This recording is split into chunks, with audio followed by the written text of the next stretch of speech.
Bonjour à tous, très heureux de vous retrouver par le biais de cette vidéo pour partager et méditer ensemble la parole de Dieu, notre pain quotidien. Je vous salue tous dans le nom du Seigneur, que la grâce et la paix de Dieu vous soient multipliées par la connaissance du Seigneur Jésus-Christ, de notre Dieu et de notre Sauveur. Alors j'ai intitulé cette méditation, ce partage que je voudrais avoir avec vous de cette manière. Rempli ou plein, point d'interrogation, caractéristique d'une personne qui vit dans la plénitude du Saint-Esprit. Et pour cela, je voudrais que nous lisions simplement dans Éphésiens, chapitre 5, verset 18, où Paul dit « Ne vous enivrez pas de vin, c'est de la débauche. Soyez au contraire remplis de l'Esprit.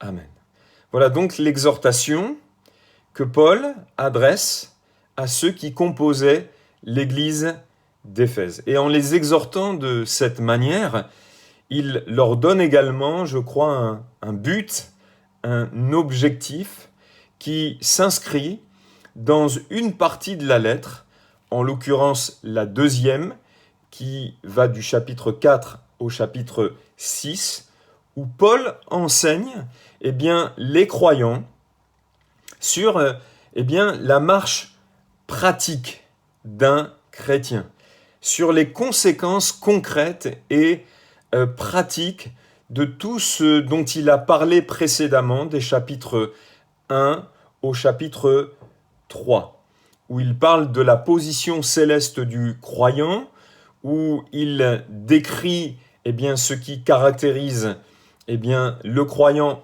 en Jésus-Christ, son identité, c'est un élu, il a été prédestiné, il a été adopté, il est enfant de Dieu, il a été délivré, en lui nous avons la rédemption, la rémission des péchés par son sang. Voilà ce que Paul déclare, donc il décrit tout ce qui caractérise le croyant en Jésus-Christ, et l'expression « en lui » revient souvent. Et pour résumer, on pourrait dire qu'il parle des changements que l'Évangile devrait produire dans la vie d'un croyant, dans la vie d'un chrétien, d'une personne née de nouveau. Et une des conséquences pratiques, un de ces changements en rapport avec le contexte de la ville d'Éphèse, qui, je vous le rappelle, était l'épicentre du culte dédié aux divinités grecques et païennes, c'était donc une de ces exhortations de ne plus s'enivrer, ou une des conséquences pratiques de la marche chrétienne était de ne plus s'enivrer, mais d'être au contraire rempli de l'Esprit. Pourquoi parle-t-il de cette manière ? Le culte dédié à ces divinités dont je viens de parler était accompagné d'une consommation de vin abondante pour arriver à un état d'ivresse ou d'extase, parce qu'on considérait que cet état d'ivresse et d'extase pouvait nous amener à un niveau de communion élevé avec les dieux. Alors, dans ces cultes à ces divinités païennes, grecques et romaines, on buvait, et c'était aussi accompagné d'impudicité, de dérèglement sur le plan sexuel. Et une de ces divinités était Dionysos, qui est le dieu du vin et de l'ivresse. Alors vous voyez, déjà, il faut toujours étudier la parole de Dieu dans son contexte pour toujours essayer de comprendre pourquoi l'auteur parle de cette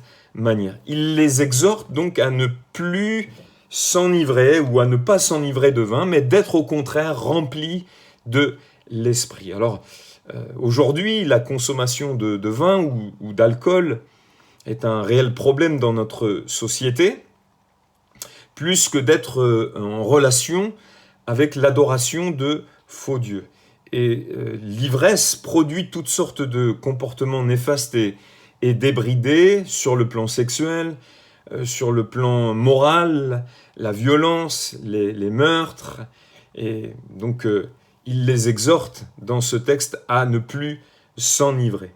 Et donc, toujours en rapport avec ce texte, une des caractéristiques pour anticiper, par rapport au titre que j'ai donné à cette méditation, une des caractéristiques, je crois, d'un chrétien, d'un croyant né de nouveau, rempli, plein du Saint-Esprit, qui vit dans la plénitude, c'est qu'il est sobre, c'est qu'il ne s'enivre plus avec l'alcool. Je n'entrerai pas dans le fait que la consommation d'alcool soit possible ou non. Vous apercevez dans le monde que des chrétiens interprètent le texte ou les textes bibliques de cette manière, que la consommation d'alcool est interdite. Dans notre pays, c'est différent. Pour beaucoup de chrétiens, la consommation d'alcool n'est pas un problème. Ce qui est un problème, c'est l'ivresse. Et ce qui est important, c'est de rester sobre. Donc je continue. Je voudrais maintenant, avant de continuer, m'arrêter avec vous sur différentes traductions de ce verset. Dans la version Summer, il est dit dans Éphésiens 5, 18, donc je rappelle la référence, « Ne vous enivrez pas de vin, cela vous conduira à une vie de désordre, mais laissez-vous constamment, et ce constamment est important, remplir par l'Esprit. » La transcription Parole vivante de Quen traduit de cette manière, « Ne cherchez pas l'ivresse que produit le vin, cela mène à une vie déréglée, au libertinage et à la perdition. Mais buvez à longs traits la coupe de l'esprit. Laissez-vous constamment à nouveau remplir par le Saint-Esprit et cherchez en lui votre plénitude. » Vous voyez, ce qui est intéressant au travers de ces différentes traductions, c'est qu'il y a bien la part de l'homme ou la part de Dieu et la part de l'homme. Mais déjà, on voit que c'est un besoin constant, constamment. On doit constamment être rempli du Saint-Esprit ou se laisser remplir du Saint-Esprit, selon les traductions. Et c'est ce constamment qui doit nous interpeller. Je pense que l'on sait tous pourquoi on doit être constamment rempli du Saint-Esprit, plein du Saint-Esprit, parce que sinon, ce qui risque de se passer, c'est que c'est la chair qui prend le relais. Parce qu'on a vite fait, et permettez-moi de le dire de cette manière, de retomber sous l'influence de la chair. Quelqu'un a dit chasser le naturel et il revient au galop. Le Nouveau Testament interlinéaire français-grec traduit de cette manière dans le mot à mot, et ne pas vous enivrer de vin, par lequel est le dérèglement, mais remplissez-vous d'esprit. Là, c'est plus laissez-vous constamment, mais ici, c'est remplissez-vous d'esprit. Il semble qu'il y a une part active de l'homme. Et toutes ces traductions donc montrent la part de Dieu et la part de l'homme, elles sont complémentaires. On voit donc la part de Dieu, la part de l'homme. La part de Dieu, de Christ, c'est de remplir. La Bible dit dans Éphésiens 1, 23 que l'Église, qui est le corps de Christ, qui est son corps, est la plénitude de celui qui remplit tout en tous.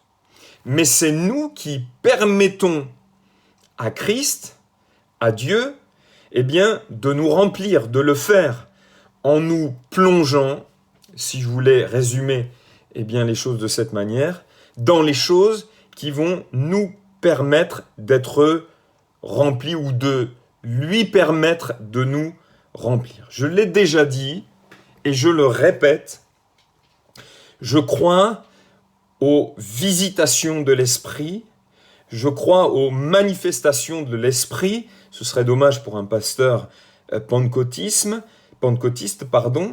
Je crois bien que l'Esprit peut saisir une personne. Je crois aux manifestations ponctuelles du Saint-Esprit. Je crois à l'action du Saint-Esprit.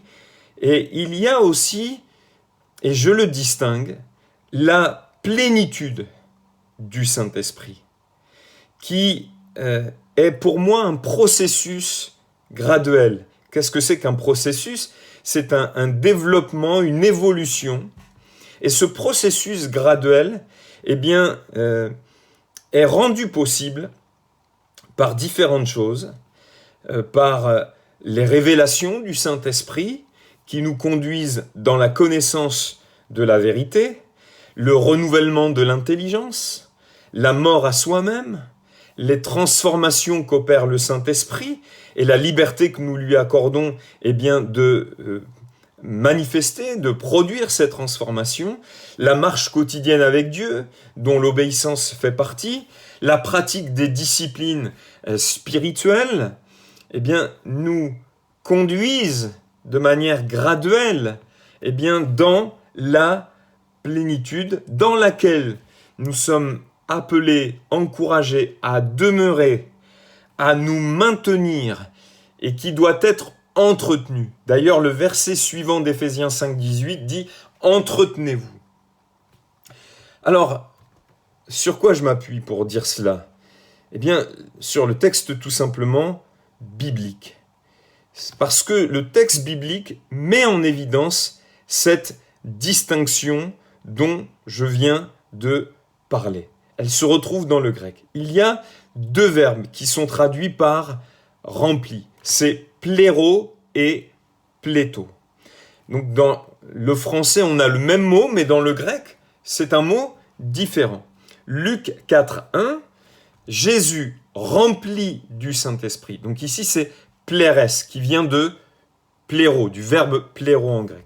Jésus rempli du Saint-Esprit revint du Jourdain et il fut conduit par l'Esprit dans le désert.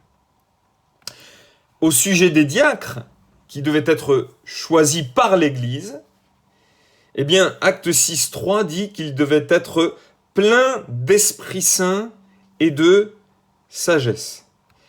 Étienne, qui fait partie de ces diacres, et Barnabas étaient décrits comme des hommes pleins de foi et du Saint-Esprit. Acte 6, verset 5, chapitre 7, verset 55 et chapitre 11, verset 24.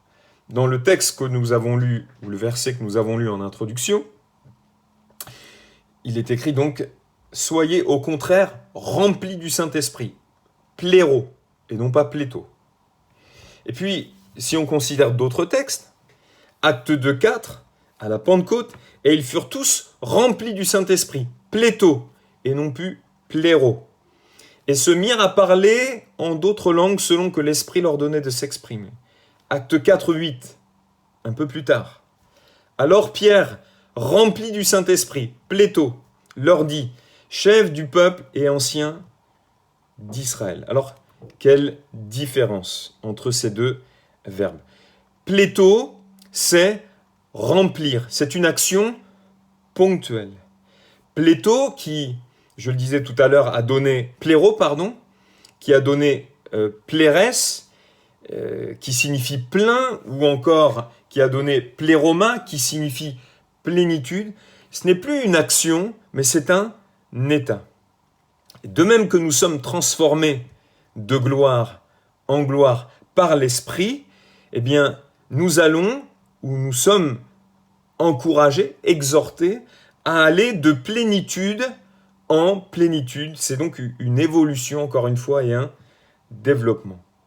Quand une personne manifeste cet état, donc pléro et non pas pléto, eh bien, dans sa vie, plein ou rempli du Saint-Esprit, eh bien, le Saint-Esprit est en capacité d'agir souverainement sur sa volonté, ses émotions, son intelligence, mais toujours avec le consentement du croyant qui lui cède eh bien, librement eh bien, l'autorité sur sa vie. La manifestation de la plénitude de l'esprit n'est pas liée à la quantité de sa personne, mais à la qualité de son contrôle sur notre vie.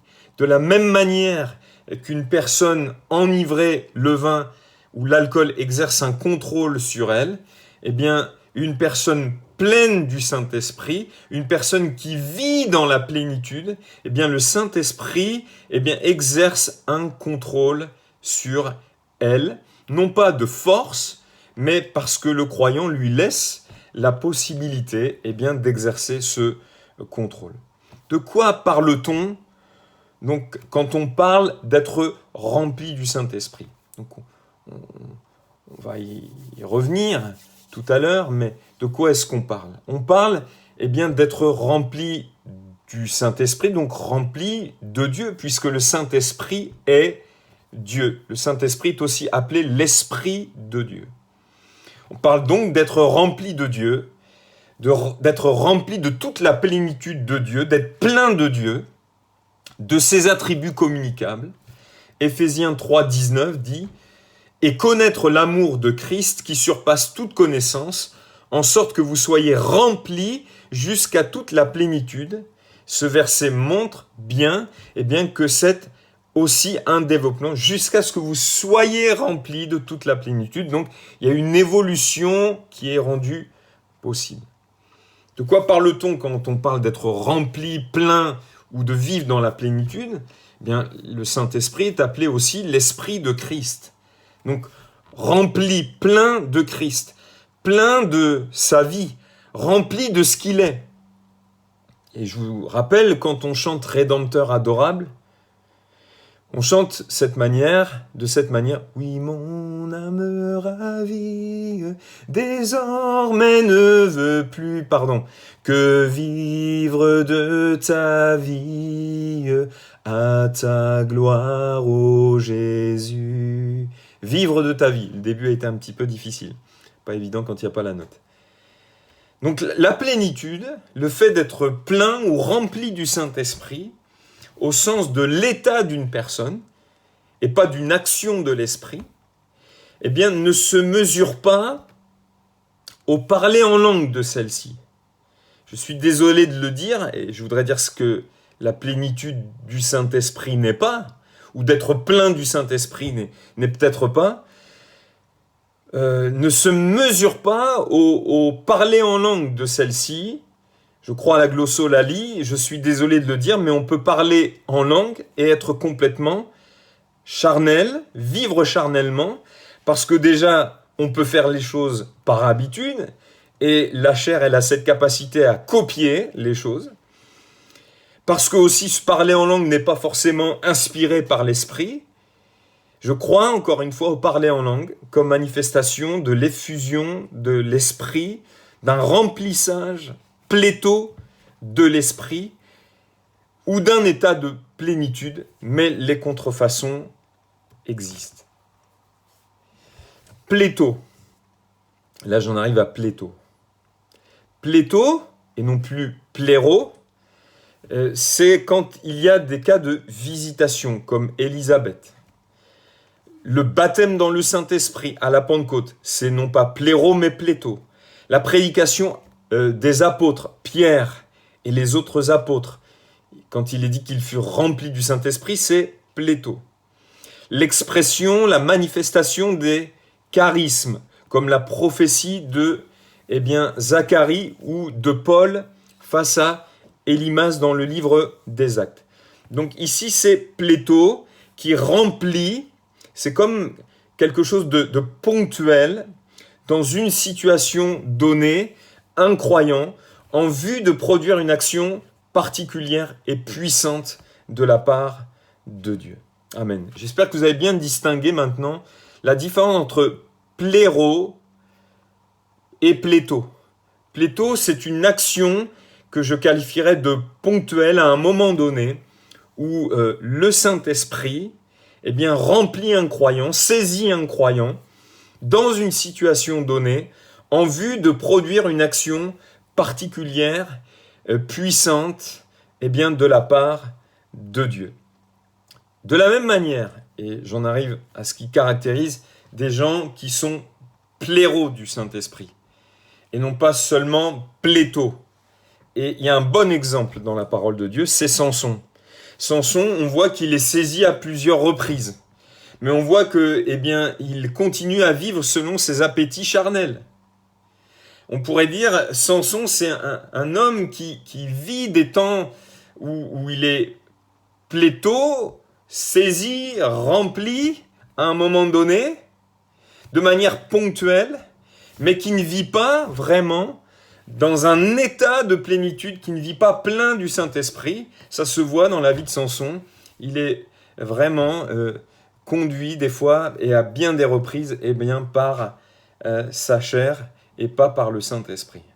De la même manière qu'on peut reconnaître un arbre à son fruit, une personne remplie, pleine, qui vit dans la plénitude, qui s'y maintient, qui s'entretient pour s'y maintenir, peut se reconnaître. Mon premier pasteur avec lequel j'étais en formation m'a souvent dit, quand quelque chose est rempli, donc quand c'est son état, pléro et non pas plétho, cela a tendance à déborder. Le débordement est le signe de la plénitude, du fait que cette chose est pleine, est remplie, au sens de pléro du terme, encore une fois. Une seule prédication ne suffirait pas, je crois, à m'arrêter sur quelques-uns de ces signes, mais je voudrais compter sur la grâce de Dieu pour terminer, pour être conduit et inspiré par le Saint-Esprit pour en parler. Donc, les signes d'une personne qui vit dans un état de plénitude sont, je dirais, visibles. Ce débordement sont les choses, je qualifierais de visibles. Alors bien sûr, il y a le fruit. Galates 5, 22, mais le fruit de l'esprit, c'est l'amour, la joie, la paix, la patience, la bonté, la bénignité, la fidélité, la douceur, la tempérance, la maîtrise de soi. La loi n'est pas contre ces choses.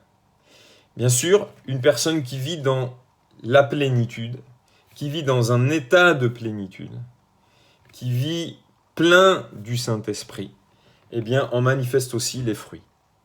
Et ces fruits, c'est ce dont je viens de parler. Paul oppose le fruit de l'esprit aux œuvres de la chair, dans ce chapitre 5 de l'épître aux Galates. Or, les œuvres de la chair sont manifestes. Ce sont l'impudicité, donc tout ce qui est relation sexuelle,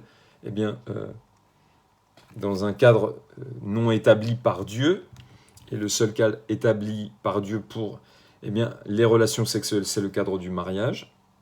Mais porneia en grec, vous savez ce que ça a donné aussi. Pornographie, donc l'impureté morale, la dissolution, l'idolâtrie, la magie, les inimitiés, les querelles, les jalousies, les animosités. Donc ça, c'est ce qui caractérise quelqu'un qui n'est pas rempli du Saint-Esprit. Mais malheureusement, vous pouvez avoir des croyants qui vivent selon la chair. Et si Paul en parle de cette manière, c'est bien parce qu'il considérait qu'au sein de l'Église en Galatie, il y avait ce genre de problème. Les disputes, les divisions, les sectes, l'envie, l'ivrognerie, les excès de table et les choses semblables. Donc je crois que celui ou celle qui est rempli, plein du Saint-Esprit, qui s'y maintient, qui entretient cette plénitude, vit indépendamment de ces choses dont je viens de parler.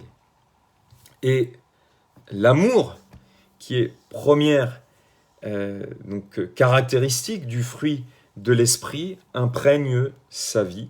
L'amour avec un grand A. Quelqu'un, par exemple, qui est rempli du Saint-Esprit, vit ce dont Jésus parle.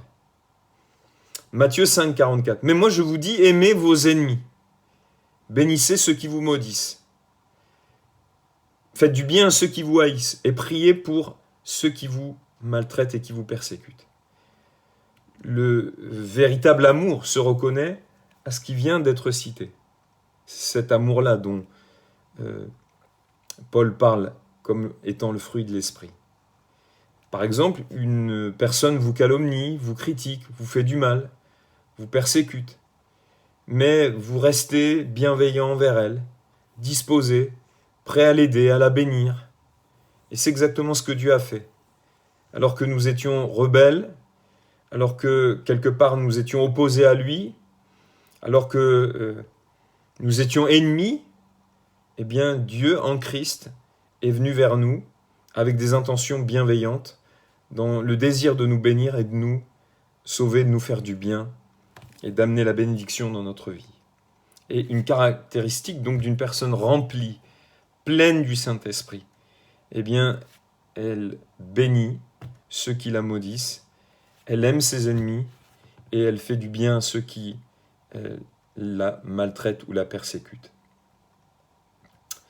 J'aimerais maintenant, puisque une personne remplie du Saint-Esprit, plein du fruit de l'Esprit, est une personne donc qui en manifeste les fruits, vous lire l'amour, en tout cas la description que l'apôtre Paul donne de l'amour, mais dans une traduction beaucoup plus élaborée, étayée. C'est la traduction, encore une fois, la transcription QN.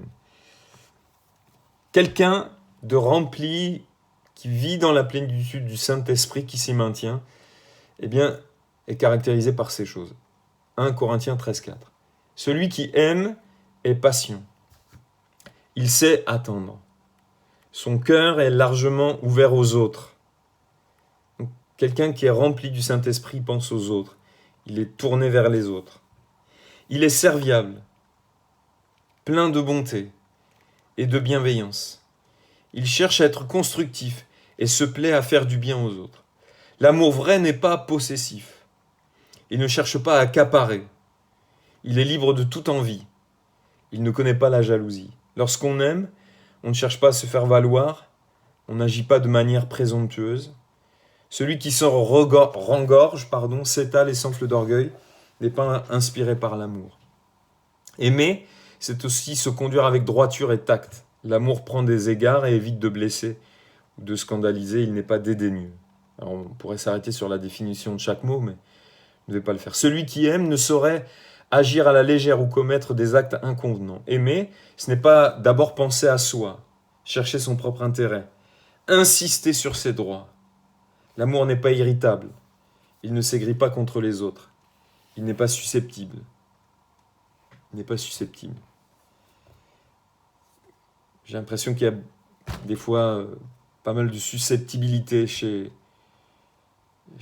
des membres de ceux qui composent l'Église. Quand on aime, on ne médite pas le mal et on ne le soupçonne pas chez les autres. Si on subit des torts, on ne garde pas rancune.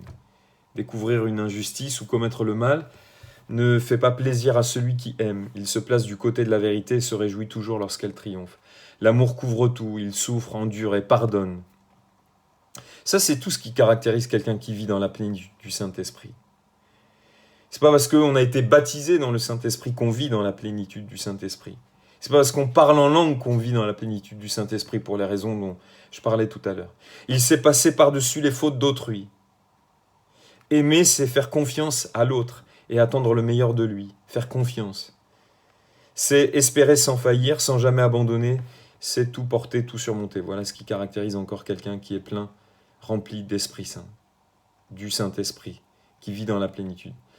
Alors il y a un fossé, je le crois, entre l'Esprit de Dieu, l'Esprit de Christ et l'Esprit de ce monde. Et je crois qu'une personne remplie du Saint-Esprit, plein d'Esprit Saint, qui vit dans la plénitude, dans un état, eh bien, se distingue de l'esprit de ce monde. Et qu'est-ce qui caractérise l'esprit de ce monde et l'esprit des temps de la fin ? Eh bien, 2 Timothée 3,2, et la Bible dit que dans les derniers jours, dans les temps de la fin, Dieu répandrait de son esprit. Mais je crois pour faire la différence avec l'esprit de ce monde. Car les hommes seront égoïstes, ils penseront qu'à eux. Tout a un rapport avec eux. Amis de l'argent, 2 Timothée 3,2, les hommes seront égoïstes, amis de l'argent, fanfarons, c'est-à-dire qu'ils se vantent avec exagération. Et ça, c'est tout le contraire d'une personne qui vit dans la plénitude. Hautains, c'est-à-dire qu'ils vont se sentir supérieurs aux autres, qui prennent les gens de haut, qui les méprisent. Blasphémateurs, qui auront des discours injurieux. Repellent à leurs parents, insoumis. Ingrats, c'est-à-dire qui ne sont pas reconnaissants. Et quelqu'un rempli d'esprit est reconnaissant. Irreligieux, c'est-à-dire non saint, impie. Insensible. Quelqu'un qui est rempli, qui vit dans la plénitude, est sensible à la souffrance des autres, par exemple. Déloyaux, qui trahit un accord, qui n'est pas fidèle. calomniateur, accusateur, mensonge, pour nuire à autrui, intempérant, qui n'est pas modéré, c'est dans le domaine de la nourriture et de la sexualité, cruel, qui aime avoir et faire souffrir les autres, ennemi des gens de bien, traître, emporté, qui s'emporte facilement, c'est ça emporter, enflé d'orgueil, qui estime de soi exagéré, aimant le plaisir plus que Dieu, aimant les plaisirs plus que Dieu, ayant l'apparence de la piété, mais en reniant ce qui en fait la force, éloigne-toi de ces hommes-là. Donc ça, c'est tout le contraire de quelqu'un qui est rempli du Saint-Esprit, parce qu'il y a un fossé entre l'esprit de ce monde et l'esprit de Dieu et l'esprit de Christ. Dieu, c'est tout le contraire de ça. Alors, je termine par quelques textes, parce que je ne peux pas tout passer en revue. Acte 6.3. C'est pourquoi, frères, choisissez parmi vous 7 hommes de qui l'on rende un bon témoignage, qui soit plein, pléro, qui vivent dans la plénitude. Donc, on sait les observer, on voit qu'ils vivent dans la plénitude. Plein d'Esprit Saint et de sagesse, et que nous chargerons de cet emploi.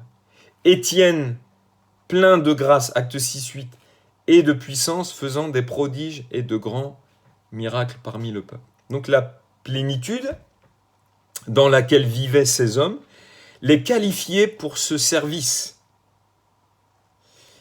de diaconie, servir aux tables.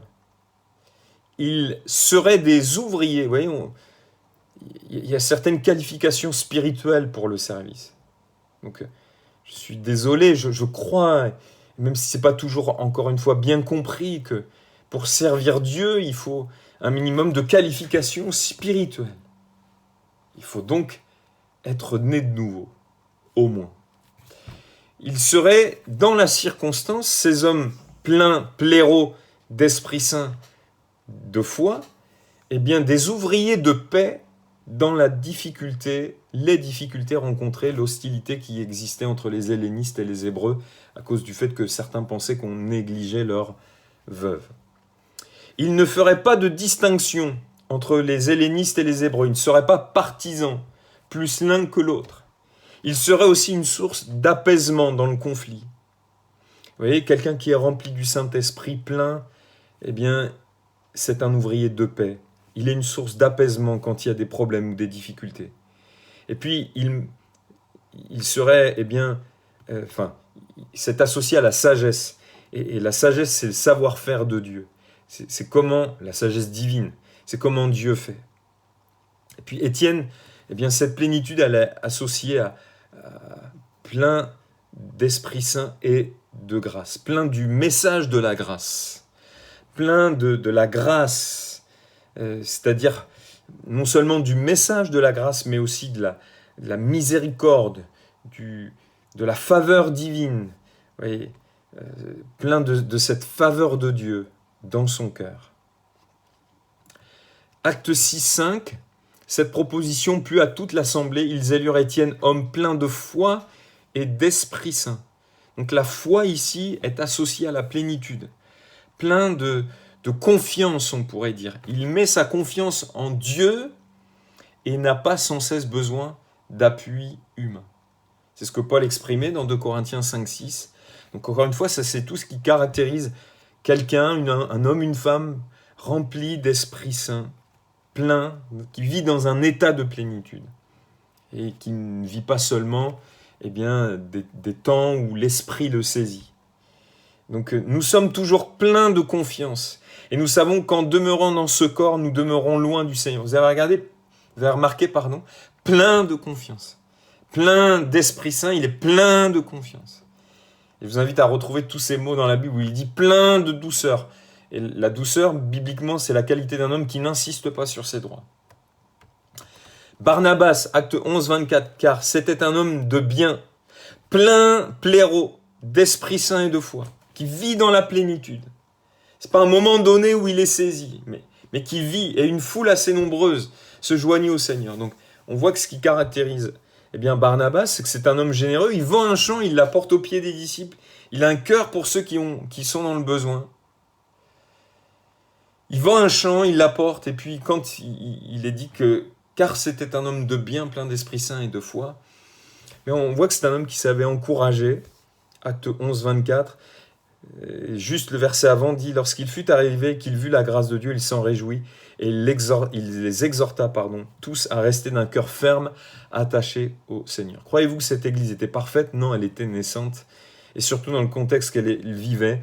Mais il a su voir la grâce de Dieu. Encore une fois, je crois que quelqu'un qui est rempli du Saint-Esprit, comme Étienne, rempli du Saint-Esprit, qui vit dans la plénitude, il voit ce que ceux qui sont haineux ne voient pas, il voit le ciel ouvert.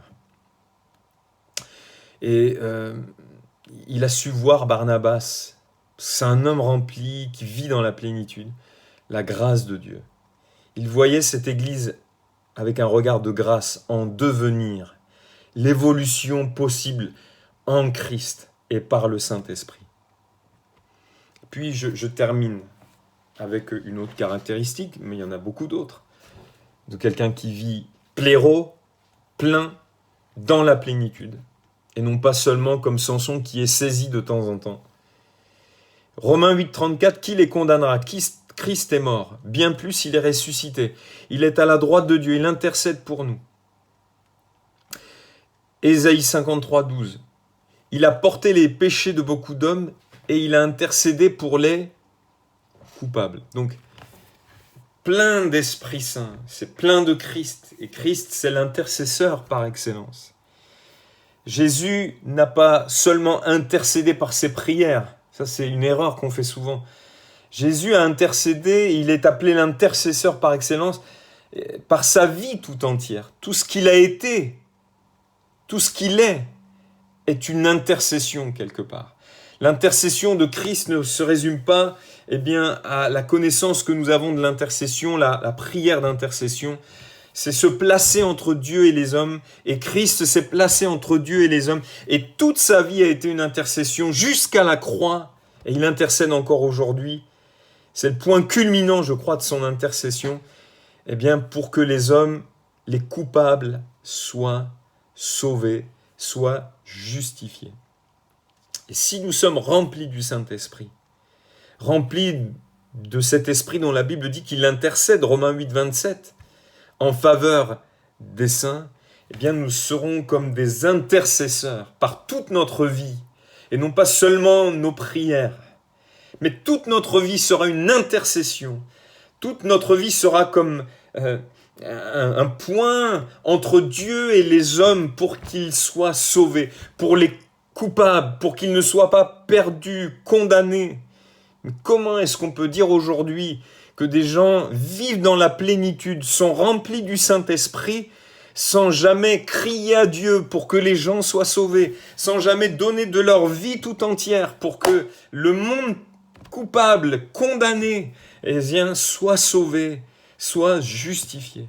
Si nous voulons savoir ce que c'est qu'un homme rempli du Saint-Esprit, il suffit de regarder à Jésus et nous apprendrons toutes les caractéristiques, non seulement d'un homme qui vit dans la plénitude, qui est conduit, un homme, Jésus rempli du Saint-Esprit fut conduit dans le désert.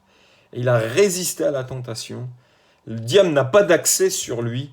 Gloire à Dieu, on pourrait multiplier les caractéristiques. Je prie, et je prie pour être, pour vous, et je prie pour que nous soyons les uns pour les autres, des hommes et des femmes, qui sont pléros, pleins, et non pas seulement pléthos à des moments donnés, mais pleins, qui vivent et entretiennent constamment cette plénitude. Et si vous avez des questions, n'hésitez pas à me les poser, si vous n'avez pas compris cette distinction.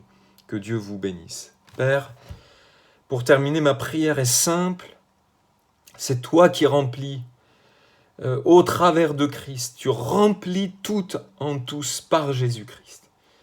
C'est nos vies.